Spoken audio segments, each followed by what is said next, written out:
2001년 8월 21일 오후 이세하라 경찰서의 수사관들이 한 아파트의 문을 열고 내부를 살핍니다. 당시 경찰을 맞이한 것은 코를 찌를 듯한 악취, 그리고 차갑게 굳은 두 구의 시신이었죠. 과연 무슨 일이 있었던 걸까요? 이 남성의 이름은 카가 토시아키. 1961년 홋카이도 삿포로 출신인 그는 유년 시절과 성장 과정에 대해 알려진 정보가 없지만 탄광도시로 유명한 홋카이도 유바리시에서 초등학교와 중학교 시절을 보냈다고 합니다.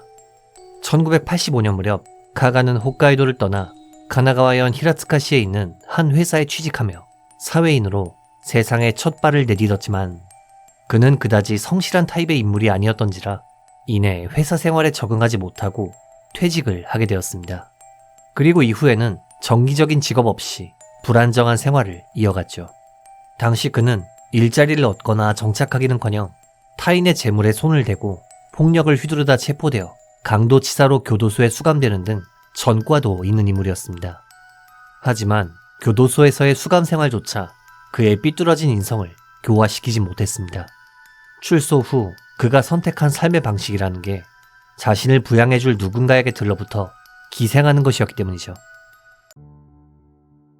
사건 발생 약 1년 전인 2000년, 당시 39세의 카가 토시아키는 이세하라시의 한 음식점에서 43세였던 마츠이 카즈코란 여성을 알게 되었습니다.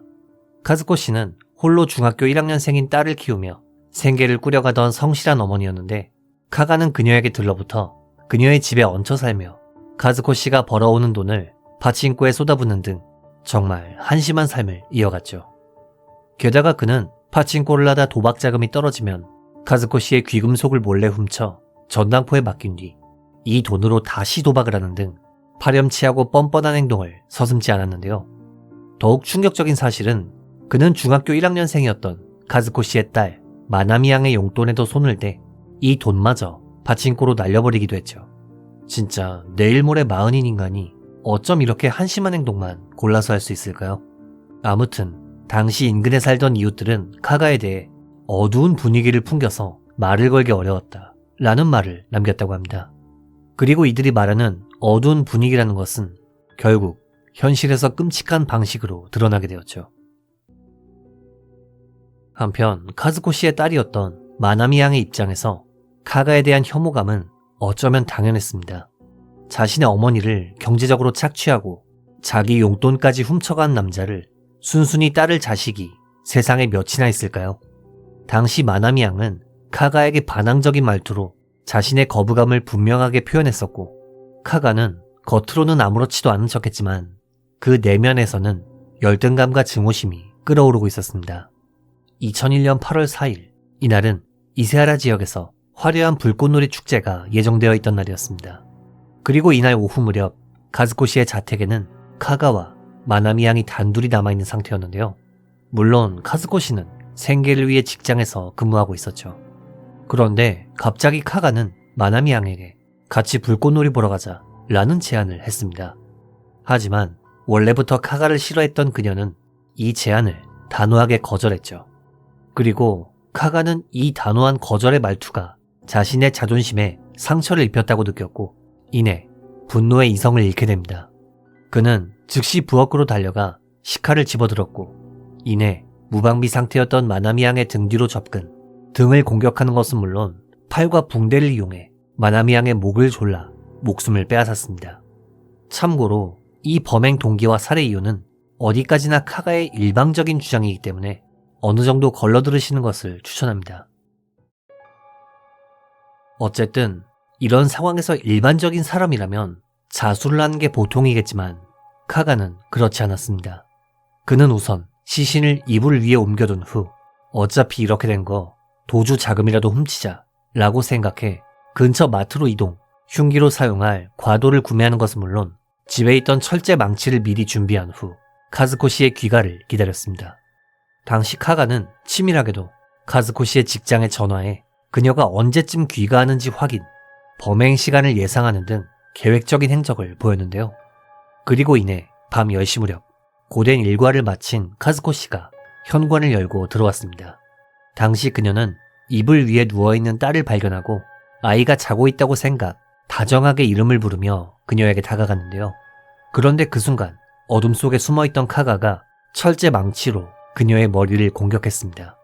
이 갑작스러운 공격에 카즈코 씨가 쓰러지자 카가는 이불로 그녀의 입과 코를 막은 후 새로 산 과도로 그녀의 등, 심장 등을 수차례에 걸쳐 공격해 목숨을 빼앗았죠. 네, 그렇습니다. 자신을 믿고 1년 동안 먹여주고 재워준 연인을 이토록 잔인하게 살해한 것이었죠. 그리고 살해 직후 카가는 냉혹한 강도로 돌변했습니다. 그는 집안을 뒤져 현금 10만 원 정도와 현금 카드 2장을 챙기는 것은 물론 범행 발각 시간을 늦추기 위해 신문 영업소에 전화를 걸어 가족여행을 가니 당분간 신문 배달을 끊어달라 라고 말하는 등 은폐를 위해 주도 면밀하게 행동했습니다. 그리고 다음날 그는 훔친 카드를 이용해 계좌에 있던 현금 850만 원 정도를 인출한 뒤 자신의 고향인 홋카이도로 도주했습니다. 카가가 향한 곳은 어릴 적 그가 성장했던 홋카이도의 유바리시였습니다. 당초 그의 목적은 유바리의 깊은 숲속에 텐트를 치고 은둔 생활을 하며 경찰로부터 몸을 숨기는 것이었는데요. 당시 그가 훔친 850만 원이란 돈은 도망자 신분인 그에게 있어선 거액이었지만 범행 후에도 그의 방탕한 습성은 변하지 않았습니다. 그는 도피 중에도 파친코를 즐기는 것은 물론 유흥으로 돈을 탕진하기 시작했고 그가 이렇게 홋카이도에서 방탕한 시간을 보내는 동안 이세하라의 아파트는 지옥으로 변해가고 있었습니다. 밀폐된 공간 속에서 한여름의 고온이 시신의 부패를 급격히 진행시켰던 것이죠. 게다가 카즈코 씨는 홀몸으로 일했다 보니 주변 이웃들과의 교류가 적었던 것은 물론 마나미 양 역시도 여름방학이었기 때문에 학교에서는 그녀의 부재를 눈치채지 못했습니다. 그나마 뒤늦게 악취를 감지한 이웃의 신고와 경찰의 진입으로 시신을 발견할 수 있었지만 이 발견 시점은 범행 후로부터 무려 17일이나 지난 뒤였죠. 당시 경찰은 탐문 수사를 통해 이들 모녀가 한 남성과 함께 살았다는 정보를 입수, 같이 살던 남성인 카가를 용의자로 특정해 그를 추적하며 전국에 지명수배를 내렸습니다. 한편 카가는 유흥으로 돈을 흥청망청 탕진하더니 850만 원이었던 도피 자금은 어느새 고작 300원 정도만 남게 되었고 이 상황에서 수사망까지 좁혀오자 결국 굶주림을 이기지 못해 2001년 9월 24일 파출소에 찾아가 자수를 하게 됩니다. 네, 그렇습니다. 이 인간은 자수조차도 참회에서 비롯된 것이 아닌 일신의 괴로움을 이기지 못해 어쩔 수 없이 마지못해서 선택한 것이었죠. 재판에서 그는 어처구니없는 주장을 펼쳤습니다. 저는 자수했어요. 파출소에 제 발로 들어갔다고요. 감형해 주셔야 되는 거 아니에요? 진짜 더럽게 뻔뻔하죠. 또한 변호인 측은 재판 과정에서 마나미양 살해는 우발적인 범행이었다. 계획성이 없는 범행이었다. 카즈코 씨의 살해 역시도 금품 목적이 아니었다. 금품을 노리고 저지른 범행이 아니다. 라는 주장을 펼쳤습니다. 즉, 그의 범행이 우발적인 단순 살인일 뿐 강도 살인이 아니었다는 주장이었죠. 하지만 법원은 이런 비겁한 변명들을 모두 기각했습니다. 2004년 2월 4일 1심에서 요코하마 지방법원은 무직 상태로 연인에게 기생했다. 중학생 딸의 용돈까지 훔치는 삶이 근본적인 원인이었다. 라는 말과 더불어 피해자인 마나미 씨가 그를 혐오하는 것은 당연한 반응임에도 이를 자신의 범행 동기로 삼은 것은 결코 용납될 수 없다고 판시했습니다. 또한 어머니 살해를 위해 흉기를 미리 준비하고 치밀하게 기다린 점을 들어 강도 살인을 확정, 그에게 사형을 선고했습니다. 그러자 카가는 곧장 항소했죠. 하지만 2005년 7월 19일 항소심에서 재판부는 장녀 살해 후 어머니의 귀가를 몇 시간이나 기다렸다. 이는 범행 의지가 매우 강력하고 계획적임을 의미한다. 라는 말과 함께 카가의 항소를 기각했습니다. 그러자 카가는 이번엔 대법원에 상고했는데요.